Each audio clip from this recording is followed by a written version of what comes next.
Today I will explain 11th chapter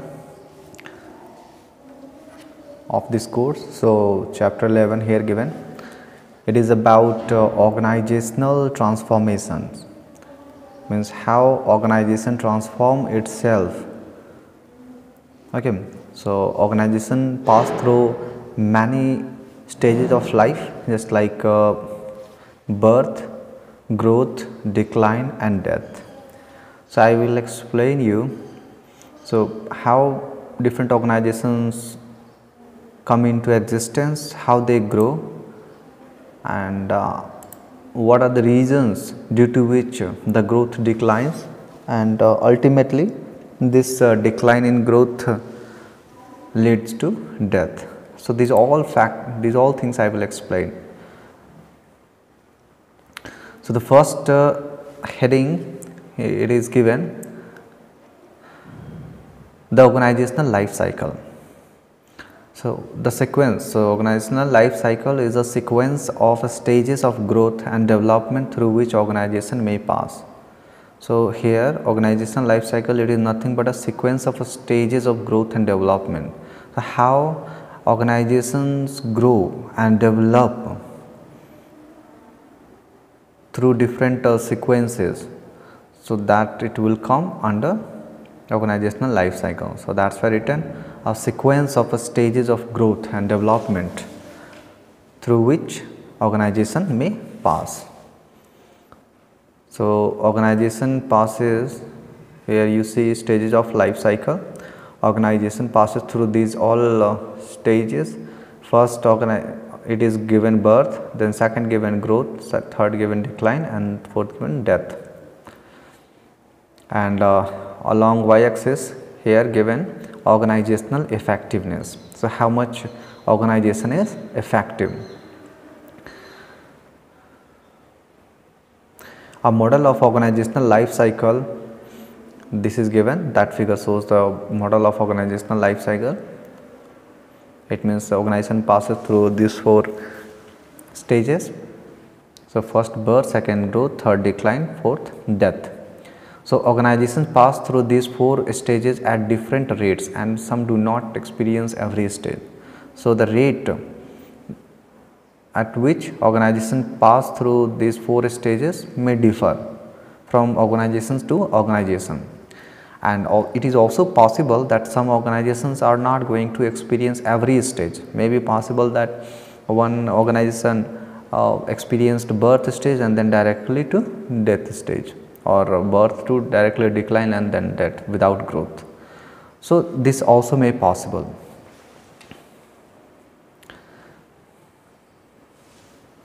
If I zoom in, then it will be more visible.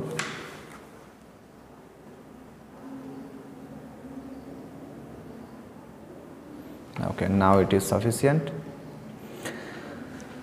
Here next given organizational birth. So heading. So one by one, these all four stages I will explain. Organizational birth, growth, decline and death. So the first stage given, organizational birth. So organizations are born when individuals called entrepreneurs recognize and take advantage of opportunities to use their skills and competences to create value. So you see, organizations are born. When organizations are born? When entrepreneurs recognize and take advantage of opportunities to use skills and competence to create value. When they recognize and take advantage of opportunities present in the environment and use their skills and competences to create value, then organizations come into existence. Organizational birth. The founding of an organization is a dangerous stage of life cycle and is associated with greatest chance of failure. So organizational birth stage, it is the founding of an organization and it is dangerous. Why it is dangerous? Because it is associated with greatest chance. So at this stage, at organizational birth stage, there it is the greatest chance of failure. So that's why it is very dangerous. The failure rate is high because new organizations experience the liability of newness. So why failure rate is high at birth stage?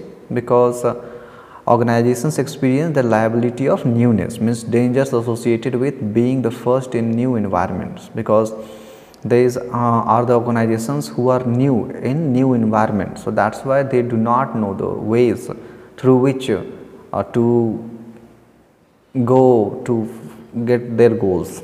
So that's why there are more chances that these organizations are going to fail. This liability is great for several reasons. So what are the reasons due to which there are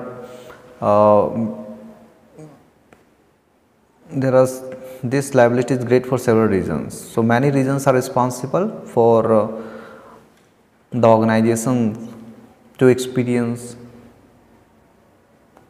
the liability of newness, means dangers, or you can say as dangers associated with being the first in a new environment. What are these?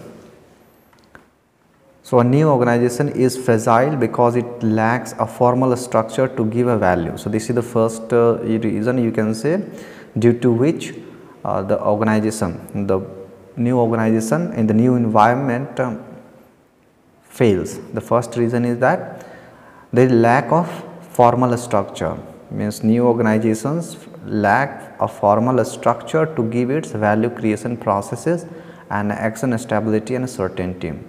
So here, due to lack of formal structure, the value creation processes and actions, and you can say, are going to affect due to lack of formal structure. So this is the first reason. The second reason, given conditions in the environment may hostile to new organization. So you can say hostile environment to the new organization, that may also be the reason for the organization to fail. For example, given resources may be scarce or difficult to obtain because many established organizations are competing for them.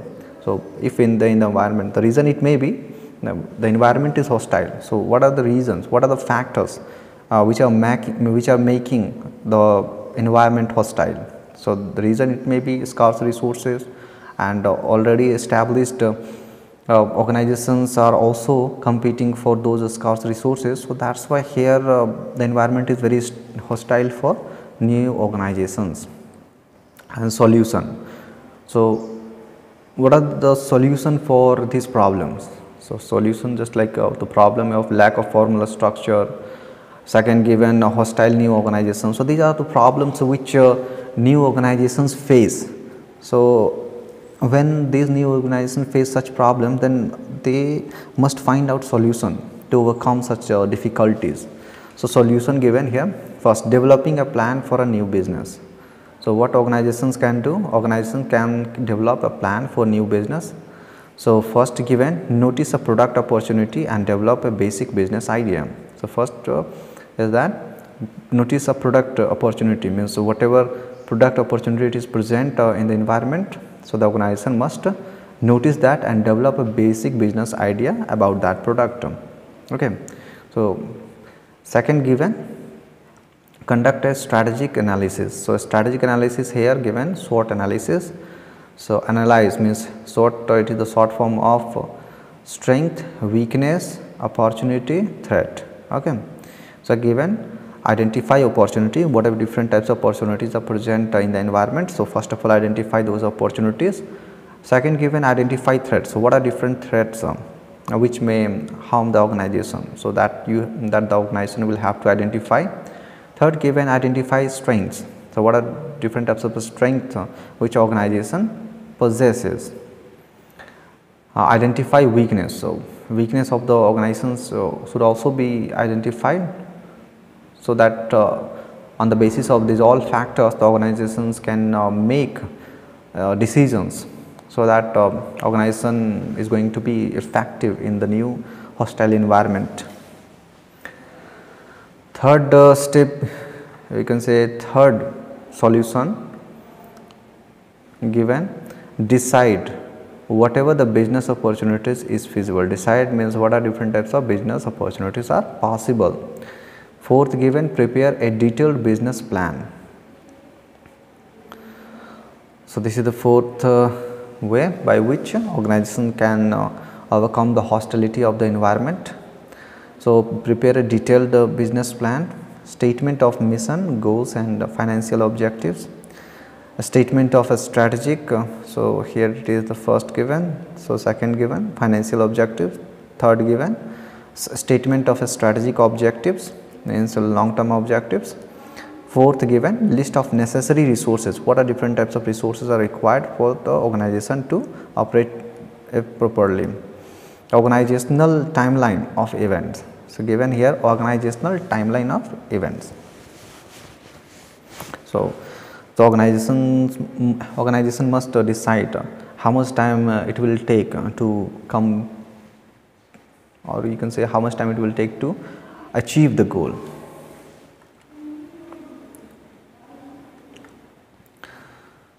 Here a model given, a population ecology model of organizational birth.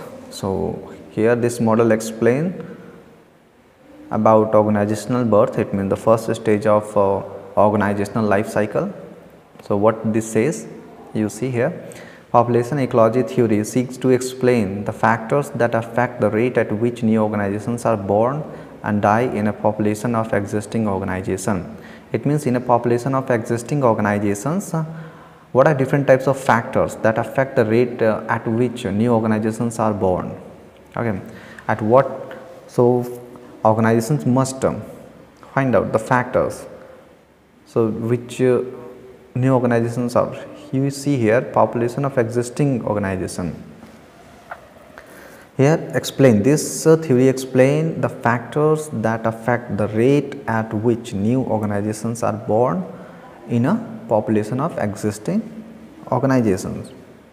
Okay, so it tried to find out the rate at which new organizations are born in the population of existing organization. The population of organizations comprises, so what this population of organization here comprises the organizations that are competing for the same set of resources in the environment. So those organizations will comprise population of organizations which are competing for same set of resources. So number of birth, according to population ecology theory, availability of resources determines the number of organizations in a population. So the greater the amount of resources present in the environment, the greater will be the number of organizational birth.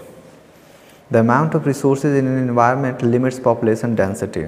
So if less amount of resources is present in the environment, then there will be less population of organizations competing for the same set of resources. The number of organizations that can compete for the same resources in a particular environment, that's what I explained.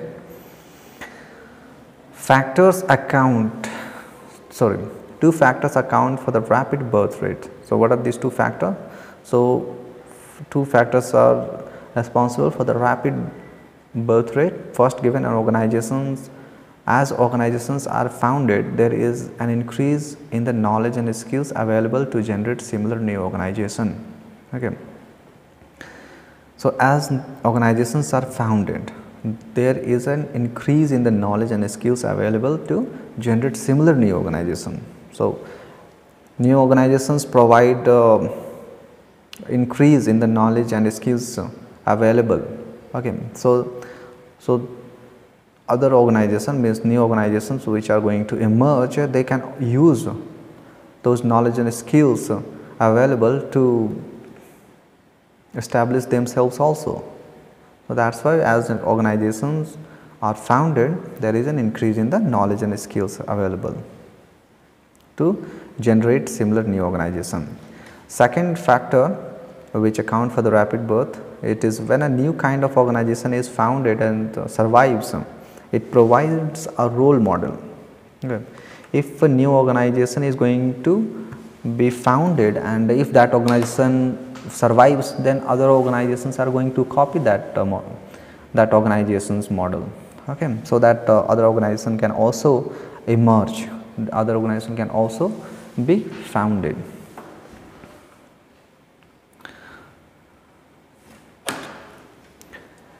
Once an environment is populated with a number of successful organizations, the organization birth rate tapers off. So when the number of organizations in the environment increases, then that increase in the number of organization will tapers off the rate of organizational birth. It means then after reaching a certain level of number of organization, new organization, no more new organizations are going to take birth. So many factors are there which are responsible for slowing down the birth rate. So two factors work to decrease the rate at which organizations are founded. So two factors given. So the births taper off as the availability of resources in the environment for late entrants diminishes. So the first reason is that the rate it decreases after a certain number of organizations are going to be established. So the first reason here given. So if more organizations are going to be created or more organizations are going to take birth in the environment, then in that case the set of resources available for those organizations in the environment will decrease, and due to this decreased amount of resources present in the environment will lead to late entrants to get less amount of resources, which discourages them to enter into the environment. Second given, difficulty of competing with existing organizations for resources. Second given, for new entrants or for new organizations, it is difficult to compete with already established organizations, because already established organizations have more resources, they have more knowledge, more skills, and they are able to manage environmental factors in a better way. So that's why it is difficult for new organizations to compete with the existing organizations. So survival, what are different survival strategies new organizations can adopt to survive in the environment? So population ecologists have identified two sets of strategies that organizations can use to gain access to resources and enhance their chances of survival in the environment. So here two sets of strategies given. So strategies that organizations can use to gain access to resources and enhance their chances of survival. So two strategies are there. So these two strategies help organizations to gain access to resources, and if organizations get access to resources, then in that case there will be greater chance for those organizations to survive in the environment. So the first given here, R strategy versus K strategy, and second given, specialist strategy versus generalist strategy. So first I will explain the R strategy versus K strategy, then after I will move on to specialist strategy versus generalist strategy. So what are these R strategy and K strategies? You see, organizations that follow an R strategy are founded early in a new environment. So you see, the strategy followed by new entrant, means early entrants, are R strategy. Organizations that follow an R strategy are founded early in a new environment. They are early entrants. Okay. So those organizations which follow R strategy, they are the early entrants. They are the beginners, means in the new environment. Organizations that follow K strategy are founded late, they are late entrants. So, and those organizations which follow K strategy are late entrants in the environment. In R strategy, an organization obtains first mover advantage and has first peak of the resources in the environment. So what happens here in case of R strategies, organizations are first movers, so that's why they have the advantage. And how they get advantage? They have first peak of the resources in the environment, means they are able to obtain more resources from the environment because they are first movers in the environment. Organizations that follow K strategy, So what about case strategy? Organizations that follow case strategy are usually established in other environments and wait to enter a new environment until the uncertainty in that environment is reduced and the correct way to compete is apparent. You see, generally those means organizations that follow case strategy, those organizations are already established in other environment. They wait for the new environment to be analyzed by other new organizations. So if they see, if those case strategy organizations see that okay, new entrants are able to establish in that new environment, then those organizations which follow case strategy come into this new environment, and when they come, till that time the uncertainty is reduced already, and the correct way, and they already know the correct way to compete, because that is why here written environment is now uncertainty in that environment is reduced and the correct way to compete is apparent. These organizations then take the skills they establish. Now you see, these organizations then take the skills they have established in other environments and use them to develop effective procedures that allow them to compete with and often dominate organizations following our strategy. So what organizations do which follow case strategy? So they use their already established skills in other environment to get competitive advantage in new environment also. So that is why here given, these organizations then take the skills they have established in other environment and use them to develop effective procedures that allow them to compete with and often dominate organizations following our strategy. Okay. So here the organizations following case strategy, they use their already established skills in other environment and develop effective procedures, use those skills and develop effective procedures that allow them to compete and dominate in new environment also.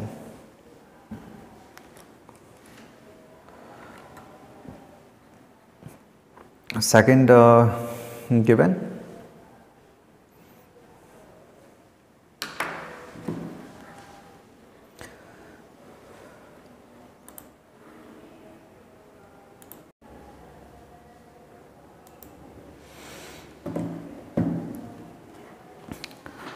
okay, second survival strategy here given, you can see a specialist strategy versus generalist strategy. So what are these? You see,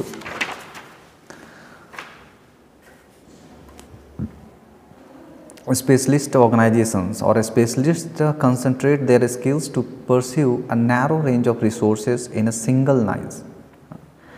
Here given as in a single niche. So specialists concentrate their skills to pursue a narrow range of resources. Only narrow range of resources are the matter of importance for a specialist in a single niche. By focusing their activities in one niche, a specialist develop core competences that allow them to outperform generalists in that niche. Here outperform. So since specialists are using their skills to focus to develop core competences only in a narrow range of resources and in a narrow range of resources, so that is why they outperform. A specialist can outperform generalist in that niche. So generalist second given, generalist organizations or generalists spread their skills thinly to compete for a broad range of resources in many niches. You can see here, means in case of generalists, they spread their skills thinly to compete for broad range of resources, means they use their skills to compete for a broad range of resources in many niches. So generalists can often compete a specialist when there is considerable uncertainty in the environment and when resources are changing and that niches emerge and disappear continually. Means when there is more uncertainty in the environment and niches are going to emerge and disappear constantly, then in that case generalists can compete in an effective way and in a much better way as compared to specialists. Generalists can survive in an uncertain environment because they have spread their resources thinly. Since generalists have spread their resources in many niches, so that is why if one or two niches are going to be disappear, then in that case yet other niches are there for that generalist organization to survive. The process of natural selection, two sets of strategies, specialist versus generalist and R versus K, give rise to 4 strategies. You see here, the combination of a strategy, means a specialist versus generalist and R versus K strategies give rise to 4 strategies that organizations can pursue. So what are these? First given R specialist strategy, second given R generalist strategy, third given K strategist. So here I can write down 1, this is second, it is R generalist, third this is R generalist, third it is given K specialist, and fourth given, fourth here K generalist. Okay. So here in the diagram you can see here R strategy, K strategy, and here is specialist strategy and generalist strategy. So a specialist strategy, in case of a specialist strategy, organization operates in one niche. In case of generalist strategy, organization operates in several niches. In case of R strategy, organization is the early entrant into the environment, and K strategy, the organization is the late entrant in the environment. So according to that, here we get R, here R strategy and here specialist, so that R specialist, here K strategy and specialist, so that is why K specialists, and here we have general strategy. So here we get along horizontal axis it is R, so R generalist, along horizontal axis here it is K, so K generalist. Okay. So these are the strategy for competing in resource environment, in the resource environment.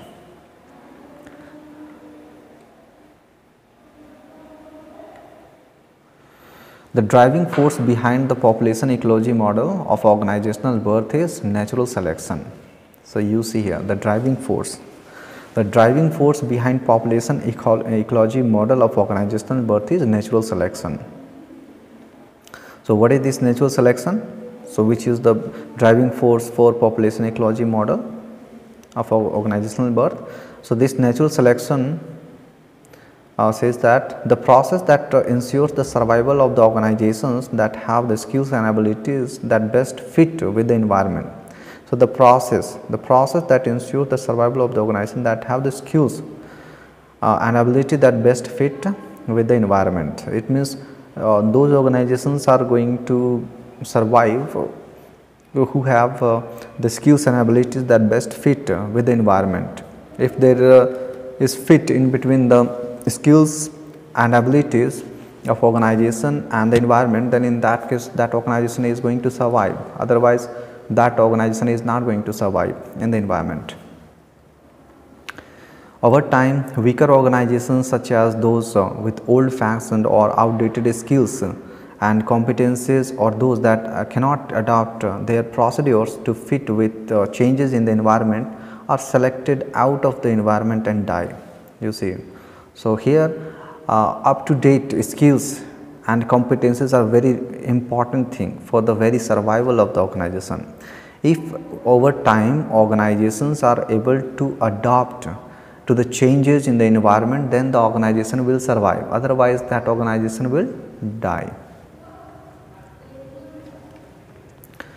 Next heading given here, the institutional theory of organizational growth. So, what this institutional theory of organizational growth says: institutional theory studies how organizations can increase their ability to grow and survive in a competitive environment by becoming legitimate, that is accepted, reliable and accountable in the eyes of their stakeholders. So, here this institutional theory studies how organization can increase their ability. It means here this theory studies about the way organization increases its ability to grow and survive in a competitive environment. Okay, it studies that the way the organizations can increase its ability to grow and survive in a competitive environment. So, how that organization is going to grow and survive in a competitive environment? By becoming legitimate.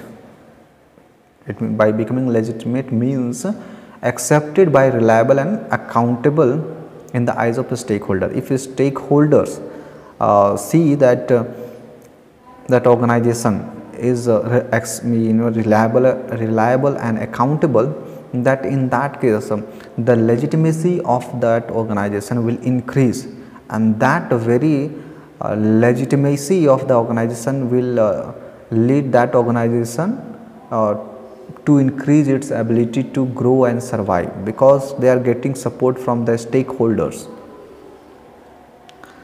So, institutional theory also argues that to increase their chances of survival, new organizations adopt many of the rules and codes of conduct found in the institutional environment surrounding them. Here, what this institutional theory argues: to increase their chances of survival. So, here you say to increase their chances of survival, new organizations adopt many of the rules and codes of conduct found in the institutional environment surrounding them.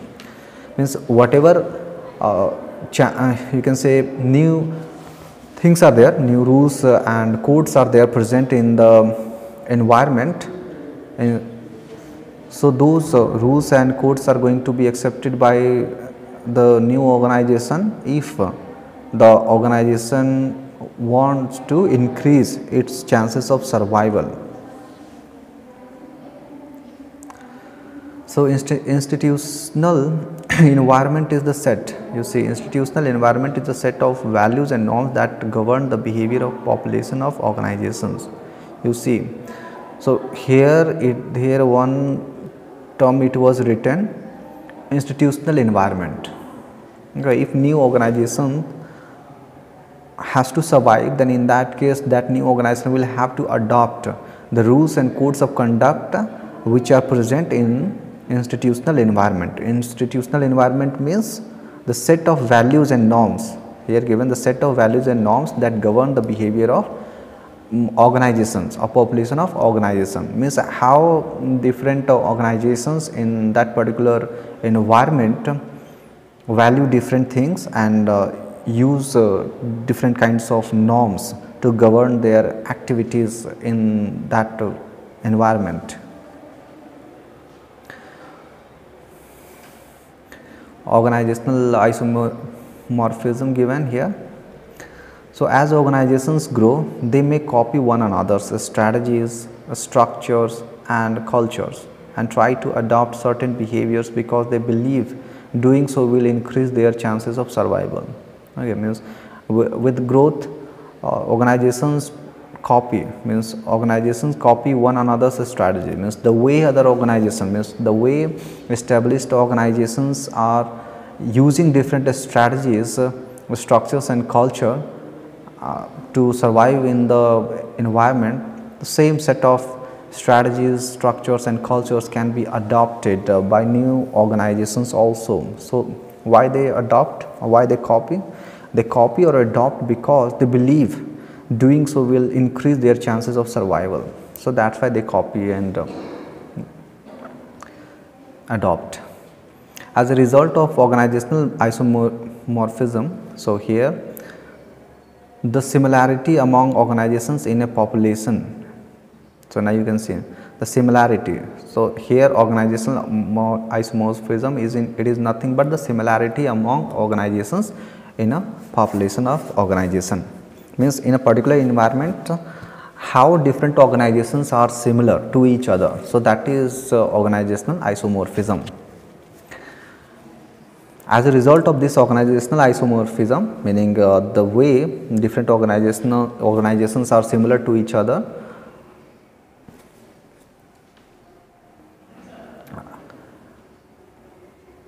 here population similarity increase. Among organizations, the chances of survival may increase. Three processes that explain why organizations become similar have been identified. So now you see here three reasons. So here organizational isomorphism, it is about the similarity among different organizations present in a particular environment.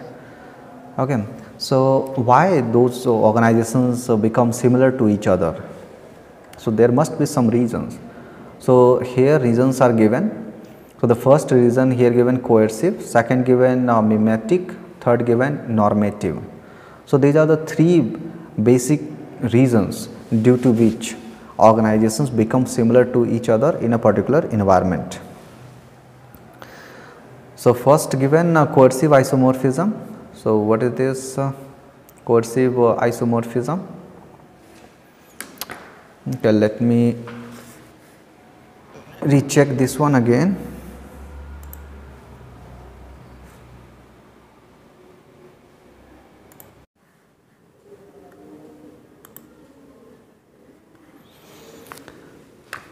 Okay, here you see three processes that explain why organizations become similar. So first given, so you see process that explain. So the first process why organizations become similar, it is coercive isomorphism. Second process which explain why organizations become similar, it is mimetic isomorphism. And third process which explain why organizations become similar, here given normative isomorphism. So one by one I will explain. So first one given coercive isomorphism. So what this coercive isomorphism states? So you see here first, isomorphism is said to be coercive when an organization adopts certain norms because of pressure exerted by other organizations and by society in general. So you see, so this organization means organizations become similar when, in which case organizations become similar when norms, due to certain norms which are present in the environment, due to those norms, if organizations become similar, then that comes under coercive isomorphism. So again you see, when an organization adopts certain norms, why organization adopts certain norms? Because of pressure exerted by other organizations and society. Means other organizations and society pressurizing the organization to adopt certain norms. So if the organization adopts certain norms, it means that organization is going to be similar to those organizations which also adopt those norms. So coercive isomorphism is coercive isomorphism also results when organizations are forced to adopt non-discriminatory, equitable hiring practices because they are mandated by law. If something it is mandated by law, then all organizations are going to work according to those laws. So when all organizations are going to work according to those laws, it means they will have to adopt similar processes, similar methods. So they are going to be similar. So these all things come under Coercive isomorphism. So it may be due to law, a coercive isomorphism, it may be due to the law present, or it may be due to the pressure exerted by other organizations or the society. Second type of mimetic isomorphism, it is given, it is when organizations intensely imitate and copy one another to increase their legitimacy. So sometimes organizations copy, means intensely imitate and copy other organizations strategy and structure, so that that organization can increase its legitimacy in the eyes of stakeholders. So new organizations sorry, a new organization is especially likely to imitate the structure and processes of successful organizations when the environment is very uncertain and the new organization is trying to find the structure, strategy, culture and technology that will allow it to survive. You can see here what written. A new organization is especially likely to imitate. When new organization is going to imitate the structure and processes of other successful organizations, only in the case when the environment is very uncertain. When the environment is uncertain and the new organization doesn't know the way to deal with such uncertainties, then in that case new organization is going to find the structure, strategy, culture and technology that already established organizations are using, and this will help the new organization to survive. Third given, normative isomorphism. In case of normative isomorphism, when organizations come to resemble each other because over time they indirectly adopt the norms and values of other organizations in the environment. So what happens over time, organizations in the environment are going to adopt the norms and values of other organizations indirectly, not directly. They are not copying the norms and values of other organizations directly. They are going to copy one another indirectly. So in such cases the isomorphism, it is going to be known as normative. Organizations also require sorry, here it is not acquire given, sorry. Organizations also acquire norms and values through industry, trade and professional associations. So some norms and values are going to be acquired by organization through industry, trade and professional associations. Disadvantage of isomorphism given, organization may learn to behave that have become outdated and no longer lead to organizational effectiveness. So this is the disadvantage. So it is possible that organization will also copy the behavior of other organization which is outdated and no longer lead to organizational effectiveness. So copying such outdated and ineffective behavior will lead to organizational ineffectiveness. So that's all about isomorphism. So next one here given, Grainer's model. Okay, that's I will explain in another